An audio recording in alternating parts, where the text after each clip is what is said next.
സ്വർണ്ണവില ചരിത്രത്തിൽ ഇന്നേ വരെ രേഖപ്പെടുത്താത്ത ഉയരങ്ങളിലേക്ക് കുതിക്കുകയാണ്. സാധാരണക്കാർക്ക് അപ്രാപ്യമായ രീതിയിൽ പവന് 1,13,520 രൂപ എന്ന നിരക്കിലാണ് ഇന്ന് വ്യാപാരം നടക്കുന്നത്. അന്താരാഷ്ട്ര വിപണിയിൽ ഔൺസിന് $4,800 കടന്നതാണ് ആഭ്യന്തര വിപണിയിലും പ്രതിഫലിക്കുന്നത്. ഈ വിലക്കയറ്റത്തിന് തടയിടാൻ അടുത്ത 10 ദിവസത്തിനുള്ളിൽ അവതരിപ്പിക്കുന്ന കേന്ദ്ര ബജറ്റിൽ നിർണായക പ്രഖ്യാപനങ്ങൾ ഉണ്ടായേക്കാം.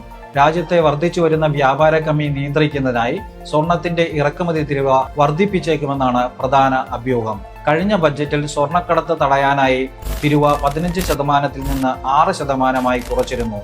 എന്നാൽ ഇപ്പോൾ തീരുവ കൂട്ടിയാൽ സ്വർണ്ണക്കടത്ത് വീണ്ടും വർദ്ധിക്കുമെന്ന ആശങ്കയുമുണ്ട്. അതേസമയം തീരുവ കുറച്ചു തന്നെ നിലനിർത്തിയാൽ ഇറക്കുമതി കൂടുന്നത് ഇന്ത്യൻ രൂപയുടെ മൂല്യത്തെ തളർത്തുകയും ചെയ്യും.